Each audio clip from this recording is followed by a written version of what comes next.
왜곡되고 변개된 성경이 세상을 망하게 하고 있습니다. 세상이 왜 이런가요? 성경이 삐뚤어졌기 때문입니다.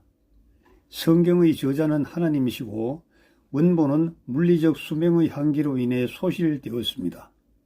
성경의 저자이신 하나님께서는 시대마다 영감을 주시어서 원본과 동일한 의미의 성경을 자국어로 모국어로 보존되게 하셨습니다. 디모데후서 3장 16절입니다. 모든 성경은 하나님의 영감으로 주어진 것으로 교리와 책망과 바로잡음과 의로 훈육하기에 유익하니라고 되어 있습니다. 개역 성경을 한번 보겠습니다. 모든 성경은 하나님의 감동으로 된 것으로 교훈과 책망과 바르게 함과 의로 교육하기에 유익하니라고 되어 있습니다. 한글 킹 제임스 성경은 하나님의 영감으로 주어진 것이라고 기록되었는데 개역 성경은 하나님의 감동으로 된 것이라고 되어 있습니다. 여러분, 이 차이를 여러분 분별하실 수 있습니까? 영어로 한번 볼까요? Given by inspiration of God 이렇게 되어 있죠. 그 다음에 개역 성경은 God breathed라고 되어 있습니다. God breathed. 여기서부터 엄청난 차이가 있는 겁니다. 여러분이 보시는 성경은 어떻게 되어 있습니까? 저자의 감동으로 기록되었다는 성경입니까? 아니면 하나님의 영감으로 주어진 성경이라고 되어 있습니까? 신약 성경의 교리서라고 불리는 로마서는 사도 바울이 저자입니다. 사도 바울은 왜 로마서를 기록하였을까요? 이유는 딱 두 가지입니다. 첫째는 로마 교회는 자생교회였기 때문입니다. 자생교회라고 하는 것은 사도들이 가서 복음을 전하고 세운 교회가 아니라 누군가 예루살렘에 왔다가 십자가 사건을 목격하였거나 아니면 어떤 경로로 예수 그리스도의 죽으심과 부활하심과 승천하심과 성령이 강림하시는 일대 사건을 듣고 전하여 세워진 교회일 것이라는 겁니다.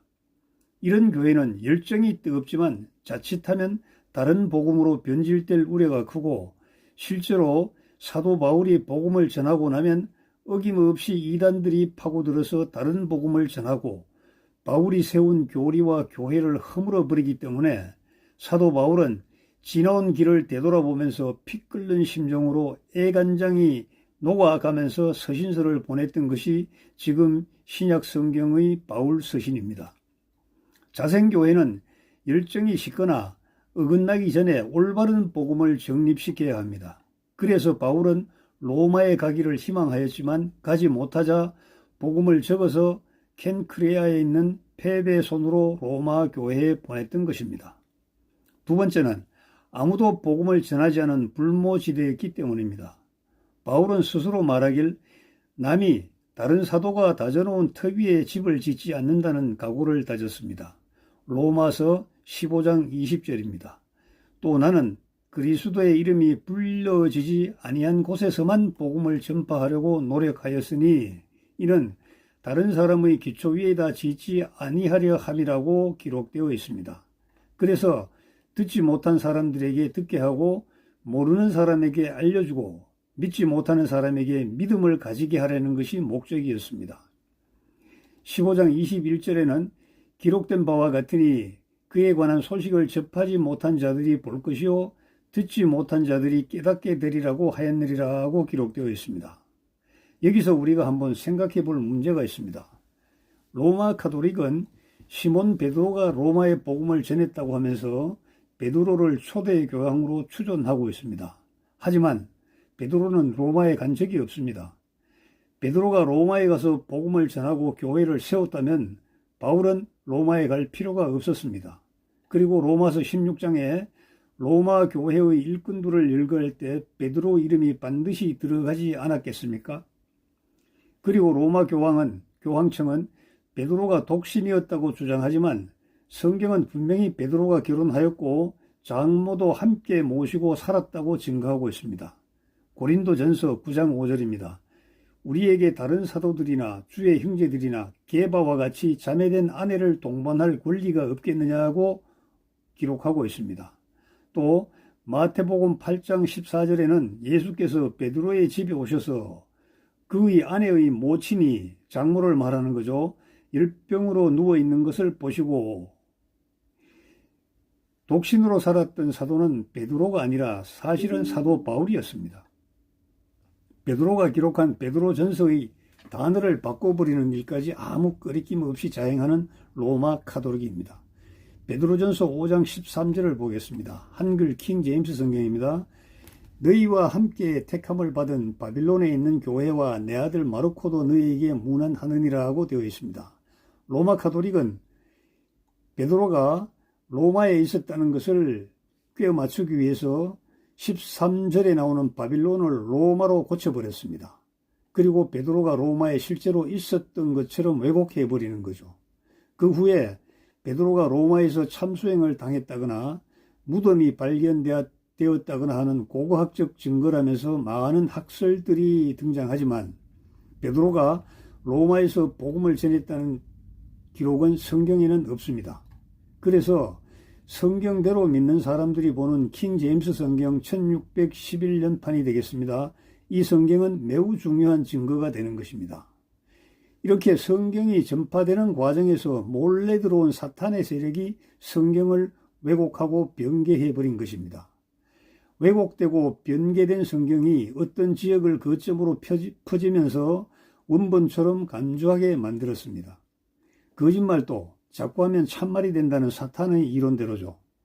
어느 시대를 막론하고 거짓말에 둔감하고 거짓말에 관용하면 그 시대는 막을 내리고 그 시대를 살았던 사람들은 반드시 화를 당하게 되어 있습니다.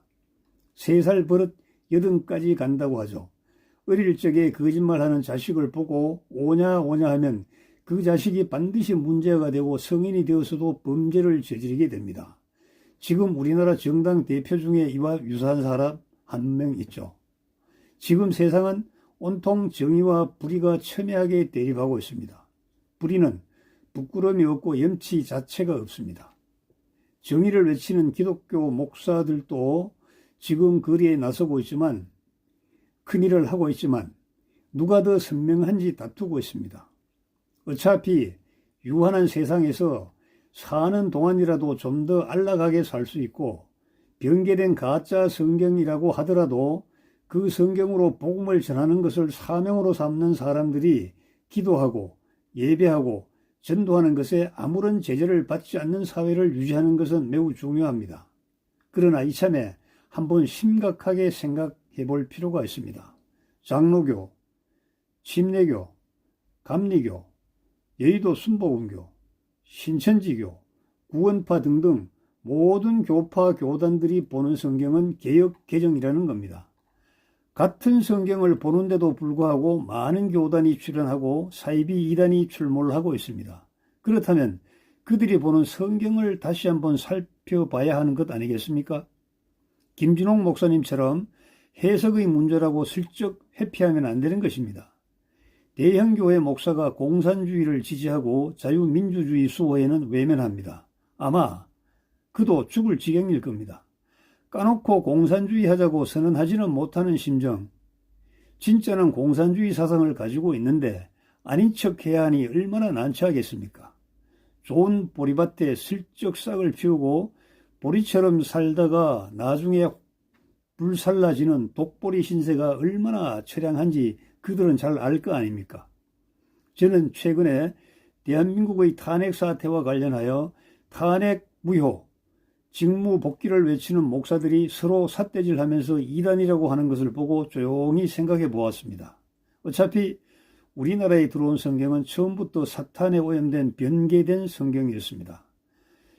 중국에 와 있던 로스 선교사가 중국어 성경을 모태로 번역한 것이 조선에 들어왔고 또 선교사들도 일본 신사유람단으로 갔던 이수정이 번역한 마가복음을 들고 들어왔습니다.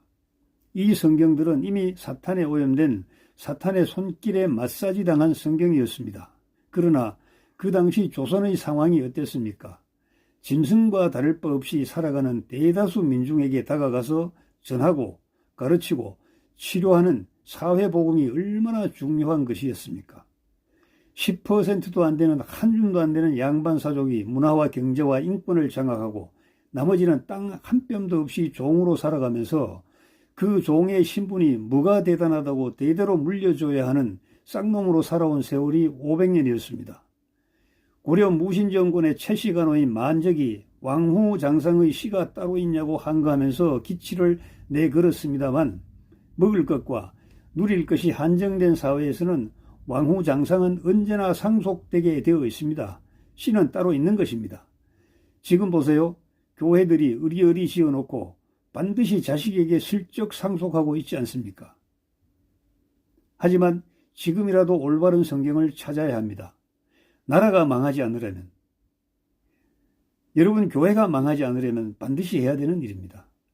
올바른 성경을 찾는다고 그 교회의 문을 닫는 것도 아니고 신자가 도망가는 것도 아닙니다.